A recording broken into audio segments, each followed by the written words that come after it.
6 people were arrested in Scotland last night in Glasgow amid trouble between nationalists and unionists.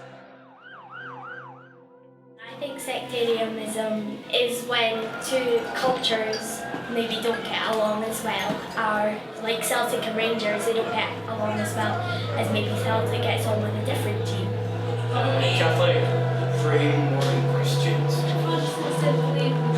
Just didn't believe in different cults. I think they have different Bible. You don't have to be Catholic to support Celtic.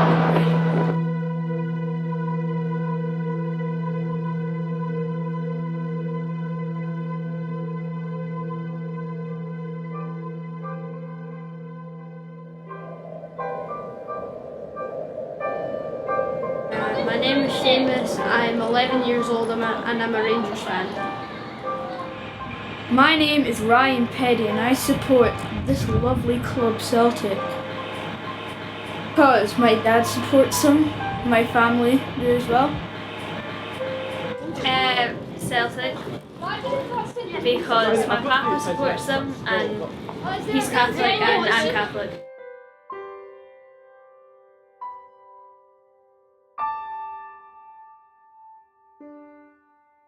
What does sectarianism mean to you?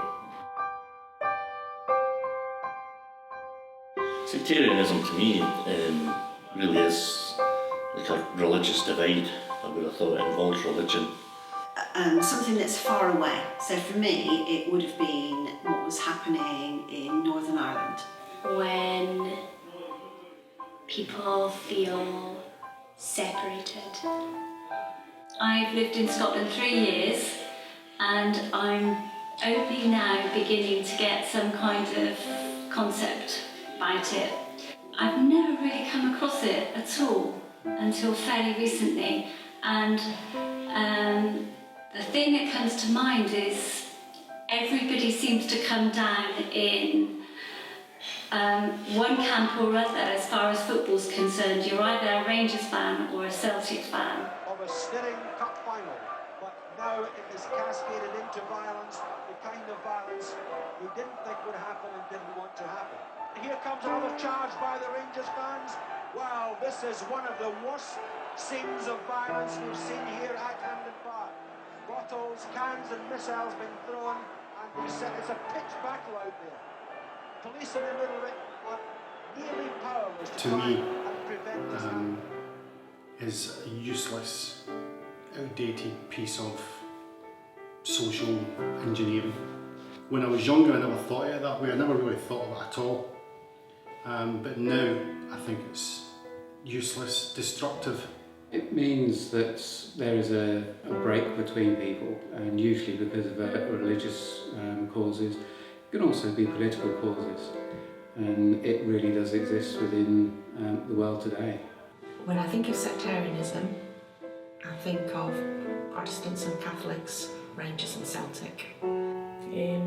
Religion and football.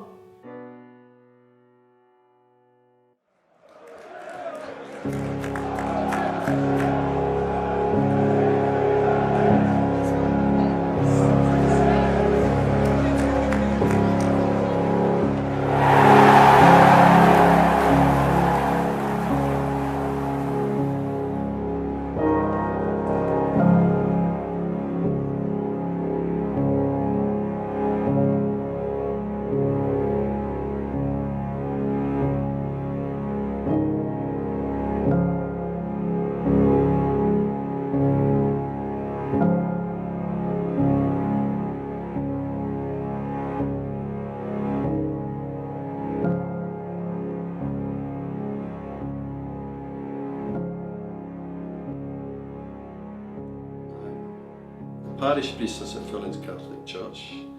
My name is Martin Drysdale. I'm called Canon. It means I have a function in Dundee, which is the centre of our diocese, which is Dunkeld Diocese. So sometimes I help out there in helping to manage and run the diocese.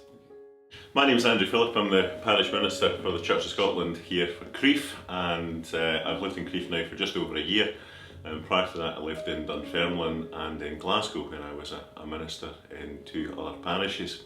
My role here is to be the parish minister to the congregation, but also to serve the parish, the community, the people in the town and in the surrounding hillside here in rural Perthshire.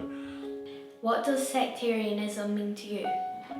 Personally, sectarianism, which is obviously a problem in Scotland, but it's a lot better these days. It means to me the bigotry in which people, in many ways, attack each other. Unfortunately, it's only normally small pockets of people who do this, but it has been a problem down the generations, and it can be passed on from one generation to the next. I was first aware of sectarianism when I was at school, and there would be fights between different schools in Edinburgh where I was a student. These were kind of in cultural fights. They were rooted in the dark distant past, and these two schools fought, and it was because one was denominational and one was non-denominational, or Catholic and Protestant schools. And nobody knew the reasons for the fights, but the fights went on. But I have to say my own experience of working with churches, working with the community in Crieff, has been a very positive one, because it's been very open and welcoming, and people generally have tried to work together, and that's my experience of it. But to know that other people have different experiences in different parts of the country. So it's a problem we have to fix. But at the same time we have to be positive and recognise the goodwill that exists between people and work together for that. But people have felt at times under attack, or a slight sense of persecution, or being an underclass. But that goes back in history quite a distance, and hopefully a lot of that has changed. And then years later, when I was a minister in Glasgow, you're much more aware of sectarianism in Glasgow.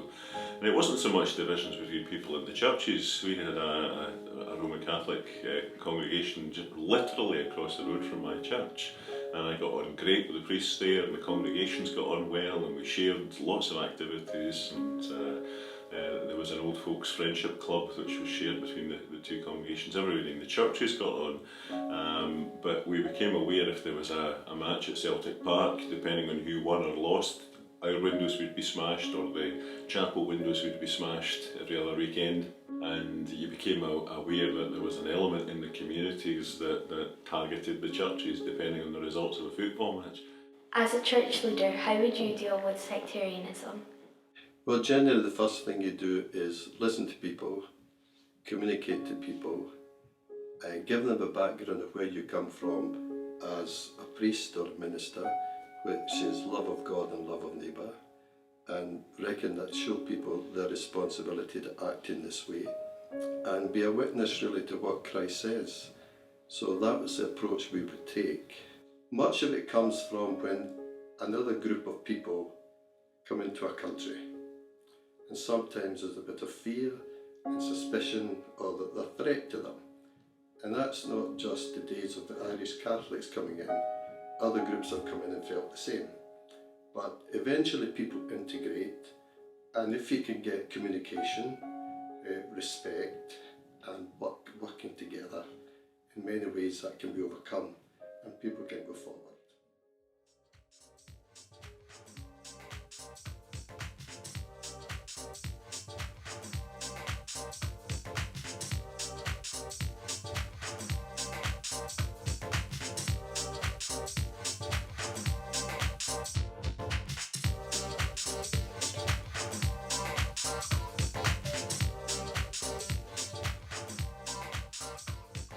How could people be educated on sectarianism? I think if you simplify it for the children in the schools and don't make it a big, like, religion is their choice, whether they go down that road, you know what I mean? But if you simplify it for children, not make it a taboo subject to talk about, I think it'd be more open with each other. You know, we've all got our own opinions, haven't we? really. And if we were all the same, it'd be a boring place, really. You know what I mean? So yeah, I think if the education about religion was simplified and fun. I think they probably need to know why there could be a religious hatred, and that they just need to be shown that there shouldn't be a hatred, and they should be shown that every religion, every person gets on with each other. There shouldn't be the divide. It doesn't matter who you support, what religion you are. Everyone's a man's a man, a woman's a woman, a child's a child. So I mean, you should always just get on with each other. I think any example of intolerance needs to be identified and shown as what it is, which is discriminatory, cruel, bigoted, whether it's on the basis of gender, wealth, religion, all of those things. Once identified, they should be identified immediately as being exactly what they are, discriminatory, and they should be pointed out how devastating the effects of discrimination can be and what it can lead to. It can lead to hatred, it can lead to murder, it can lead to just cruelty. So it needs to be stamped on immediately, but it needs to be identified for what it is. I think it's as much as possible to work on things or to work on projects and everything that just encompass differences and get people to understand other people's differences and to accept other people's differences. Families have a big role, a huge role in how the next generation, the younger generation, works together and reacts together. And I think a lot of the time when there are issues in young people, sometimes it's the parents who need to be helped to understand it. I think, to be truthful, they're listening and recognising we're all human beings, and to look at when a group comes in, why they're here. For example, the Polish community very much after work. They're not here to take over the country, obviously. They're here because of a need. And human nature tends to be the same wherever you go. So we would actually just look at educating people in trusting others, finding out their background, know why they're here, realising they have the same aspirations as anybody else. Everybody wants to be happy, everybody wants to be secure, everybody wants to have a future. And teach people that real education is when you look to your future, then we have to go forward together as a community, and we have to support each other and learn from the diversity of people and the different richness of treasures of personality and background that they bring.